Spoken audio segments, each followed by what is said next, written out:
Hi everyone, Krystle here from Odd-Facere. Today we're going to make a really special dish that I have been planning for a very long time. It is, I'm calling it Krystle's Schiaffettoni. Basically it's a dish that I had at a restaurant back home in Massachusetts. Sorry, my dog is playing with his toys right as soon as I started filming. I've been thinking about it a lot lately, just because I'm on my way, I'm going home soon, and I'm like, God, I really want to recreate this dish. So, I kind of looked online, seeing how they make it. Basically, this is not your typical Italian dish that you can just Google and find it. This is a house special dish. So I found, like, their description of it, and I kind of remember how it tastes, so I'm basically just winging it and seeing how it goes. Let me just go over what you're going to need. You're going to need a pound of rigatoni. You're going to need 3 cloves of garlic. You could go more or less. I'm probably going to go to 3 to 4 depending on how big these are. You're going to need 2 cups of heavy cream. These are half pints, so they're a cup in each. Some spinach. A pound of chicken. A half a cup of any white wine that you have lying around. 4 to 5 onions depending on how big they are. You're going to need some butter, some olive oil, oregano, a little bit of water, and some walnuts. I'm going to list the whole recipe and all of the ingredients below. So right now we have the onions in the back and the walnuts toasting, and now I'm going to prep the chicken because I have to cook that. And yeah, let's get into this. So here we have 4 onions chopped up, sliced. Well, they're not chopped, they're sliced. And in a pot, and I am sauteing them on medium. We'll just leave it at medium. In 2 tablespoons of olive oil and 2 tablespoons of butter. And basically we're just going to let these cook down and caramelize and get nice and brown and beautiful. Oh, man overboard. It's going to take about 40 minutes. After the first 10 minutes, you're going to add some salt, some pepper, and a little bit of water and a tablespoon of sugar, and that is going to help caramelize everything up nice and beautifully. So now we're just going to add a tablespoon of sugar.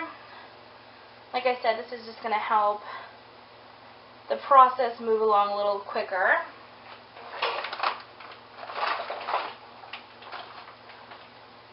A splash of water. Whoop. And liberally salt and pepper.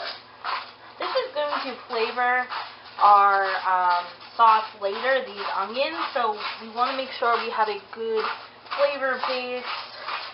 It might feel like a lot of salt, but it's not. And then some freshly coarse ground cracked pepper.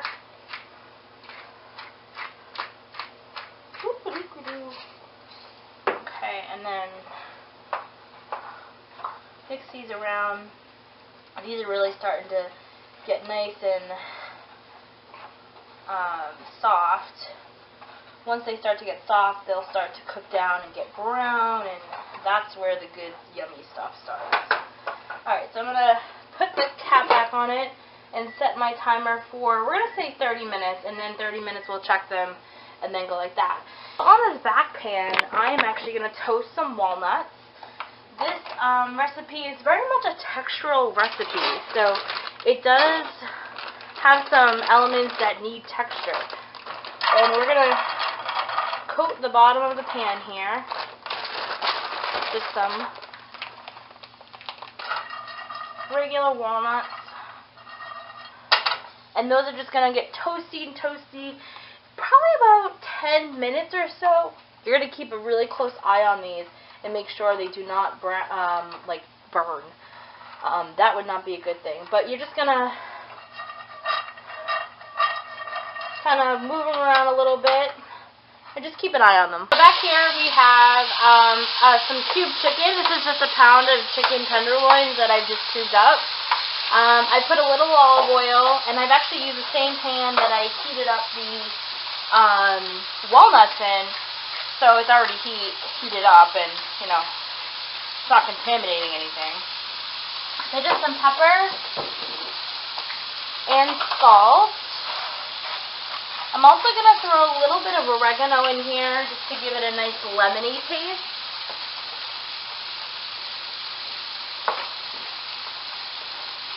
Something about oregano and chicken I just love. It really reminds me of like when I first started cooking. Oh, so yummy. So this is just going to brown up for, I don't know, like 5-7 minutes or so. Now we're going to show you how our onions are doing. So it's been about 15 minutes since we last checked on them. They are bubbling away and really starting to take some color here. Starting to yellow and not quite brown yet, but I can actually bump up the heat a little just so it can cook off some of those liquids and really start to crisp up and get brown. I'm going to bump it up to, I don't know, 5 or 6, between 6 and 7 on my electric stove. Alright, so we're going to cook up the chicken and finish cooking up the onions, and then we'll be back. So here we have a pot of water that is boiling or is going to boil for our rigatoni. We still have our onions here that is going away, and then we put our chicken on reserve over here, and then right here is the walnuts we toasted. So we're just waiting on the onions. The onions have about 10 minutes or so, and then we're just waiting for the water to boil for the rigatoni. So, okay, so here we have our onions, which are perfectly caramelized. So what I'm going to do is actually take them out of this pot and then make the sauce for the for this dish. Now the sauce is a garlic cream sauce, and so let me get some butter going in here. I'm going to use the same pot and everything because it has all those brown bits at the bottom. Oh, tell me it's good to go. Alright, so just a little bit of butter on the bottom because we're going to saute up some garlic and then throw some white wine in there. So just let the butter melt a bit.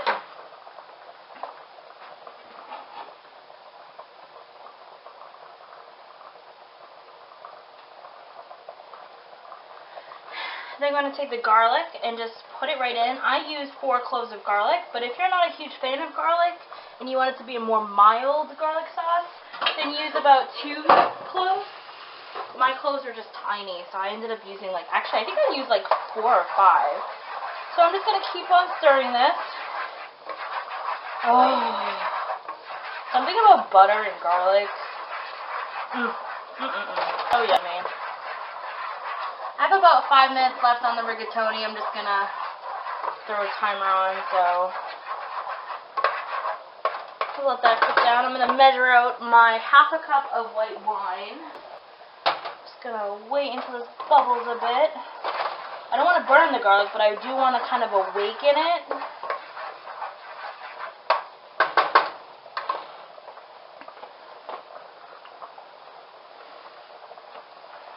Okay. So I'm gonna take ½ cup of white wine, and this is just kind of to deglaze the pan a bit. Keep on stirry. I'm going to cook this down so you won't have a really sharp wine taste. So I have 2 half pints, and this is just a cup in each. Whoop. So, come on, there we go. Put that right in the sauce. And you're going to cook this for about 7 to 10 minutes, and it's just kind of to reduce it and let it get kind of all the garlic get in. And this is heavy whipping cream, so this is a really rich dish. This is not something for the faint of heart. And you're going to bring that up to a simmer. We're also going to salt and pepper this as well.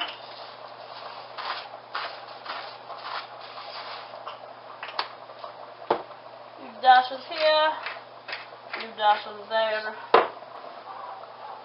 Just kind of keep stirring around. Once it comes to a simmer, we're going to reduce and let it thicken. And then we're going to add the onions back in, and the onions will give this sauce a nice golden brown kind of hue. It's not the most like eye-peeling dish, but it is damn good. That's for sure. Okay, so I've let it reduce for a little bit, and now I'm going to add the onions back, and just be careful because this might just splatter everywhere. And you're going to add all that yummy juices that was as much as you can. Oh, this could be so good. And you're just going to stir the onions in. Yes. Oh, this brings me back. This is so good. We're going to let this cook for another 4 minutes or so, 3 or 4 minutes, just to let the onions really incorporate into that cream sauce. And it's turning the sauce a nice kind of goldeny tan color, and it's going to darken too. And then we're going to add all the ingredients back in just a moment. So here we have the finished product. I've added the rigatoni in here, 2 handfuls of spinach, the walnuts, and the chicken. And it's all nicely combined. Now to plate these, let me just move out of the way here. Where's my, here we go, trusty deep slotted spoon. So just try to get some sauce in there too.